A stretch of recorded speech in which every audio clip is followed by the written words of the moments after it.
He stood there, lights glaring, microphone live, a global stage awaiting his next quip.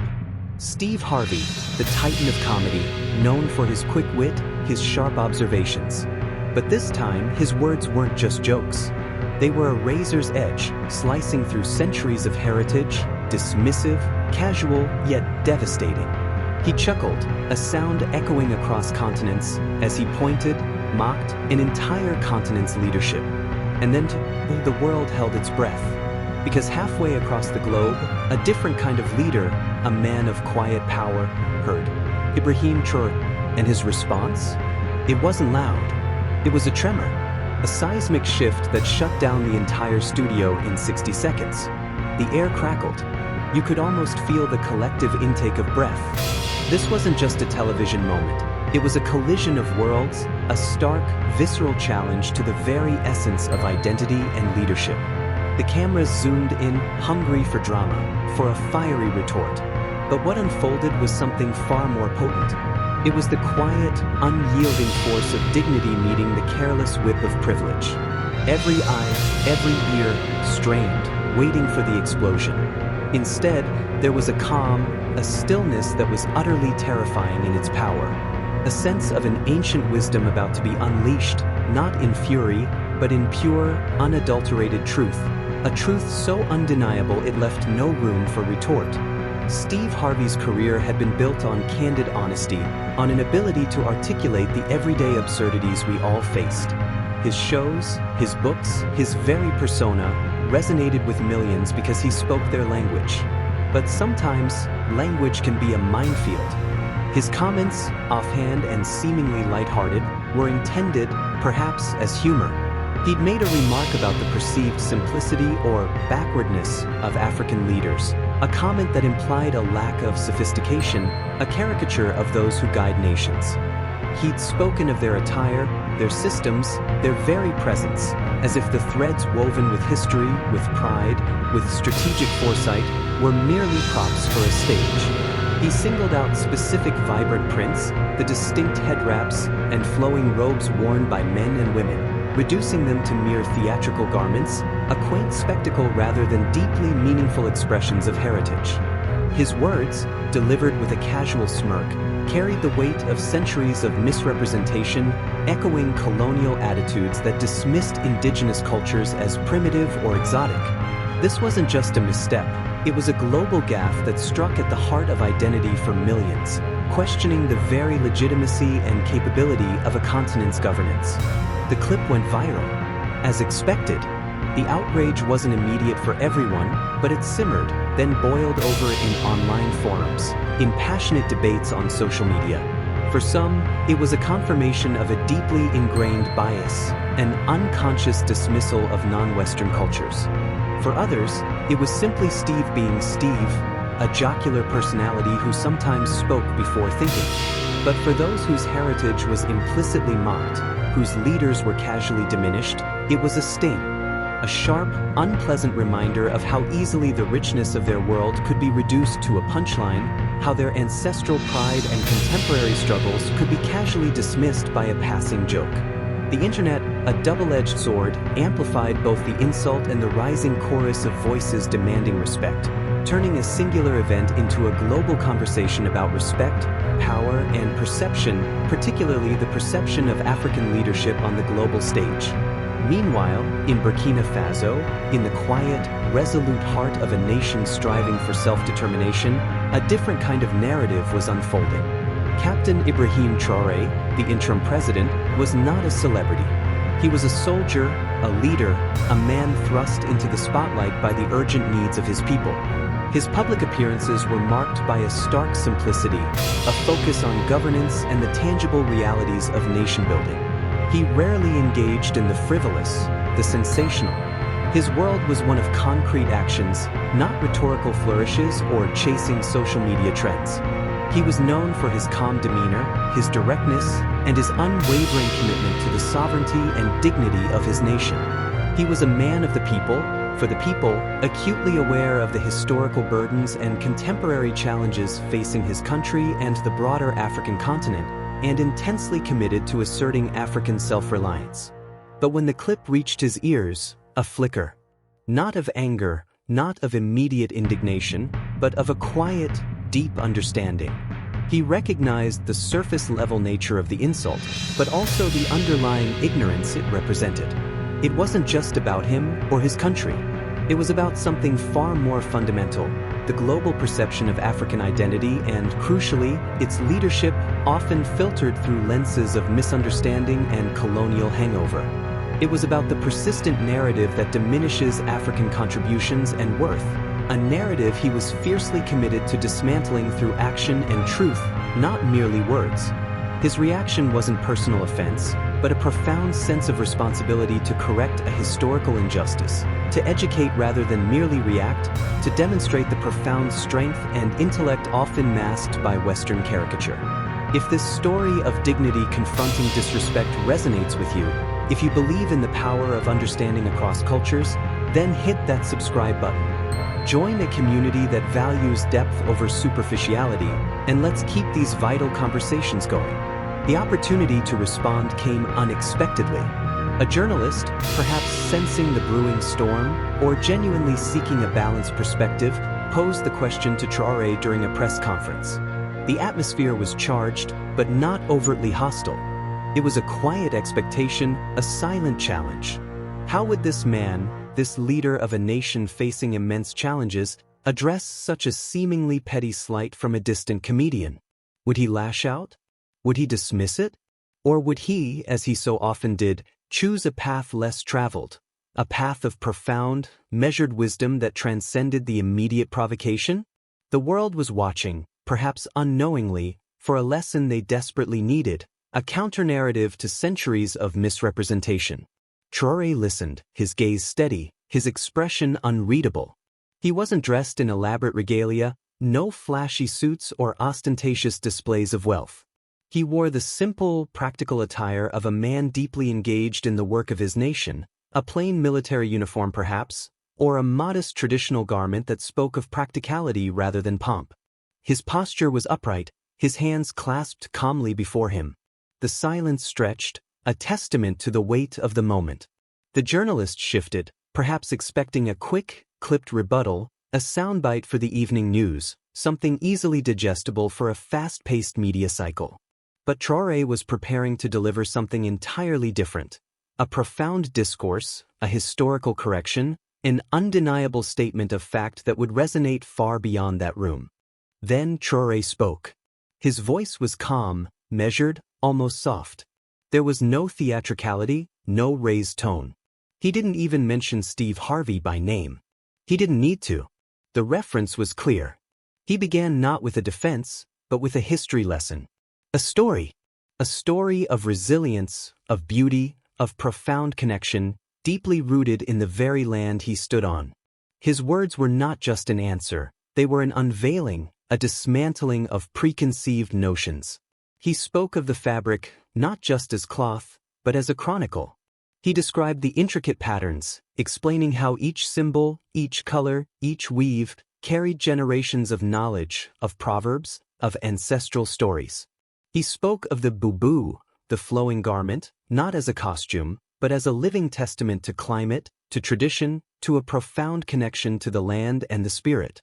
He detailed how the very act of crafting these garments was a spiritual undertaking, passed down through families, imbued with intentions of protection, prosperity, and identity. He painted a vivid picture of grandmothers teaching granddaughters the complex rhythms of the loom, of village elders passing down the meaning behind each dyed motif, a rich tapestry of wisdom woven into every thread. He spoke of how these garments, far from being primitive, were an intricate form of cultural communication, a visual language understood by those who wore them and those who shared their heritage. This wasn't mere clothing. It was a walking library, a living archive of a people's journey, their values, their triumphs, and their enduring spirit.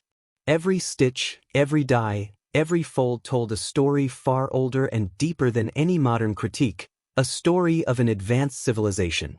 He spoke of humility as a cornerstone of true leadership, directly countering the implied arrogance of the mockery.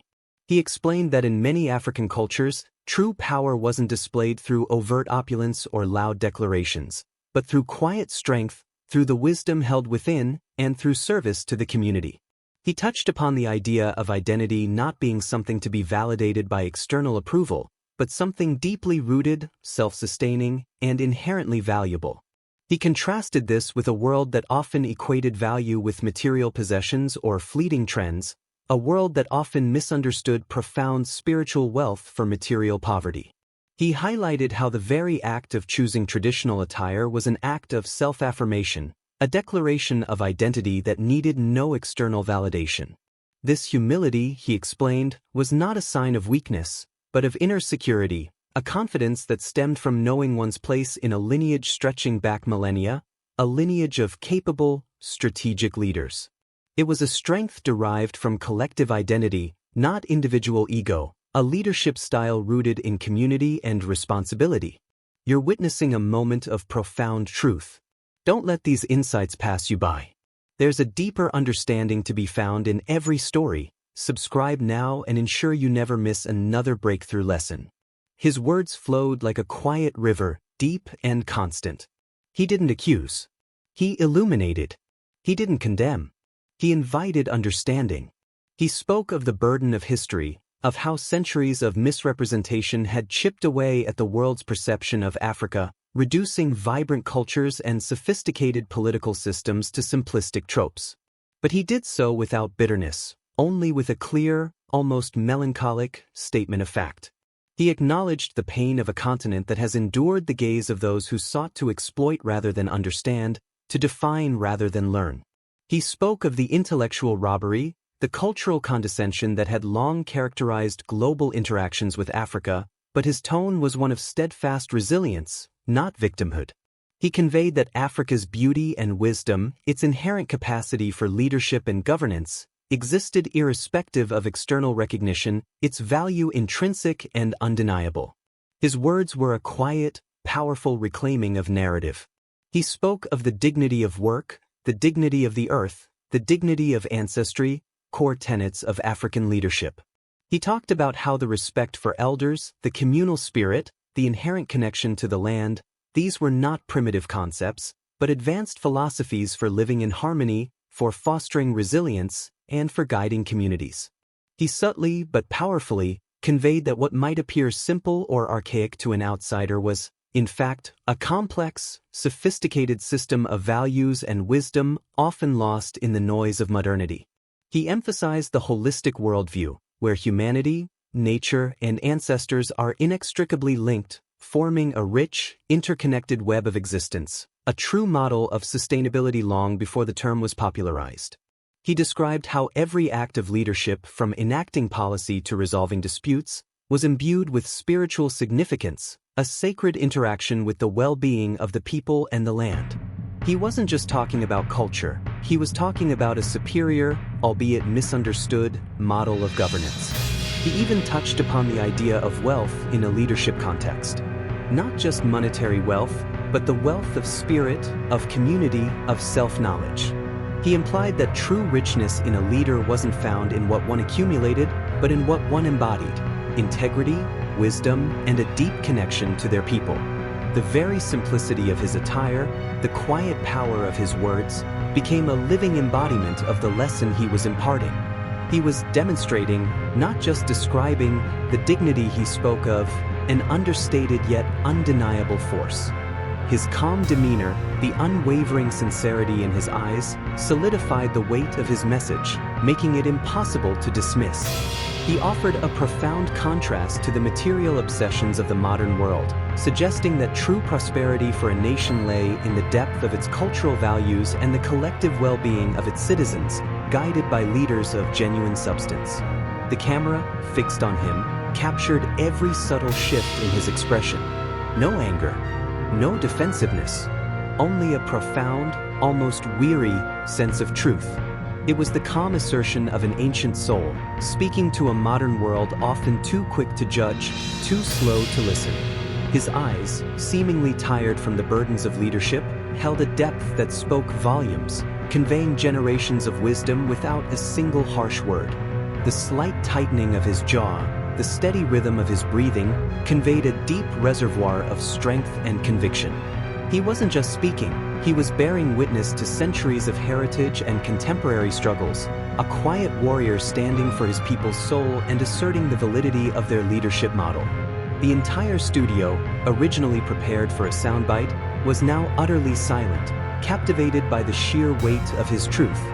His monologue, delivered without notes, was a masterpiece of rhetoric through humility, a strategic dismantling of prejudice. He wove together historical context, philosophical depth, and personal conviction, demonstrating that African leadership was not to be mocked but deeply understood. He explained that cultural markers were not just fashion statements, but repositories of memory, of resilience, of a refusal to be erased, and symbols of a unique approach to governance. He spoke of the African continent as a wellspring of innovation, of thought, of systems that predated and often surpassed those that sought to define them, contributing to mathematics, astronomy, medicine, and forms of governance long before many Western civilizations recognized their existence. He detailed how the very concept of community and collective responsibility, often seen as quaint, was in fact a sophisticated social contract, ensuring survival and prosperity for all, a stark contrast to the individualism that often alienates and fails. He wasn't simply defending, he was showcasing a profound, alternative path to societal flourishing and effective leadership. The studio, typically bustling with crew and chatter, was stunned into silence. He concluded not with a demand for apology, but with a subtle challenge. A challenge to truly see, to look beyond the surface, to understand that true respect came not from imitation or appropriation, but from a genuine effort to comprehend the depth and complexity of another's identity and its inherent leadership philosophies. He ended with a quiet affirmation of his own people, his own culture, and the unwavering pride that defined them, a pride that required no external validation.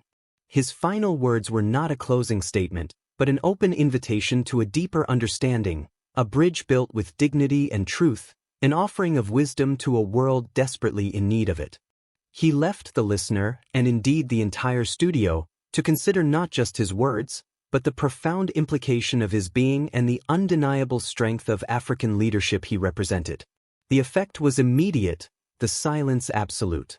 The immediate aftermath of Traoré's response was a wave of quiet astonishment, a collective realization that something monumental had just occurred. The journalist, initially prepared for a soundbite, found themselves with something far more substantial, a profound revelation that transcended the bounds of typical news cycles and demanded a deeper, more thoughtful engagement. The video of Traoré's speech spread even faster than Harvey's original comments. It wasn't viral in the way a celebrity gaffe goes viral. It was viral in the way a profound truth spreads, slow and inexorable, burrowing into the consciousness of millions. It wasn't about fleeting clicks, but about lasting impact, fostering genuine introspection and sparking dialogues in unexpected corners of the globe. His calm voice cut through the noise, a beacon of clarity that silenced even the most cynical. The studio, minutes before filled with the buzz of production, was utterly still, the crew staring at screens, absorbing the weight of what had just been delivered. Steve Harvey, far removed from the press conference in Burkina Faso, would inevitably see it. The internet, that relentless mirror, would reflect Traoré's words back to him with unforgiving clarity. And for a man who prided himself on being attuned to human nature, on understanding the nuances of communication, the message would land with an undeniable force. The contrast between his offhand remark and Traoré's dignified treatise would be stark, undeniable, almost jarring in its clarity, a profound embarrassment. The casual joke, the flippant remark, now seen through the lens of profound dignity, imbued with historical weight and cultural significance, would prick at his conscience, a quiet but persistent sting. The weight of his own words, now magnified by the wisdom of another, would settle heavily, demanding a reckoning that transcended public opinion. He would confront not an angry tirade, but an unshakable truth, a mirror reflecting his own momentary foolishness. The very air around him would feel heavy with the unspoken judgment of a global audience now enlightened by Traoré's powerful response. There was no public outcry demanding Harvey apologize from Traoré. Traoré hadn't invited that. His response was for everyone, not a personal vendetta. But the silent judgment of millions, now armed with a deeper understanding, would weigh on Harvey. The pressure wouldn't come from angry mobs, but from a newfound internal awareness, a quiet realization of his own misstep, a self-imposed challenge to rise to the occasion and prove he was indeed the man of wisdom he often portrayed. He wasn't being called out, he was being called up, to a higher standard of understanding and respect, compelled by the sheer moral force of Traoré's words. The expectation wasn't a show of penance, but a genuine act of growth, a demonstration of intellectual humility. And then the quiet, almost imperceptible shift. Steve Harvey, known for his ability to connect, to pivot, to acknowledge when he'd stepped wrong, did what he did best. Not with a grand televised apology, but with a subtle, yet significant, acknowledgement. Perhaps a comment on his show, a moment of reflection during a segment about life lessons, interwoven seamlessly into his usual engaging dialogue. He wouldn't frame it as a direct apology to Traoré, but as a broader statement about learning, about humility, about the importance of cultural sensitivity. He might talk about the power of different perspectives, and how true understanding comes from listening more than speaking, from seeking depth rather than settling for superficiality. He would use his platform not to defend, but to illuminate, turning his mistake into a teachable moment for his vast audience. He might speak about how a casual joke can carry unintended weight, how humor, while powerful, must also be mindful of its impact, especially when addressing cultures beyond one's immediate understanding or leaders from different global contexts. He might share how he'd been reminded of the depth and beauty of cultures he hadn't fully appreciated, acknowledging his own blind spots with a rare vulnerability, demonstrating that even a widely successful personality can admit to ignorance. He might even subtly reference the wisdom of those who choose dignity over anger, those who teach through enlightenment rather than confrontation, thereby indirectly praising Traoré's approach. This wouldn't be a forced apology, but a genuine moment of growth, spurred by a quiet, unwavering lesson delivered with undeniable power. It would show the mark of a man who could still learn, still evolve, even in the glare of the global spotlight, a testament to true character and an example for others in positions of influence, proving that true wisdom comes from continuous learning. The true impact, however, extended far beyond Steve Harvey. Traoré's response became a teaching moment for the world, a curriculum on cultural respect and the true nature of leadership. It sparked conversations in classrooms, in living rooms, in online communities, igniting a hunger for knowledge about African history and philosophy. It became a reference point for discussions about cultural appropriation, about the decolonization of thought, about the quiet power of self-respect in the face of global inequality. It challenged individuals to reflect on their own assumptions, their own biases, and to seek knowledge beyond superficial appearances, pushing them towards a more nuanced and respectful worldview. It was a catalyst for a global reevaluation of how cultures are perceived, judged, and valued, especially in the context of international relations and leadership. His 60 seconds had achieved more than any diplomatic summit could.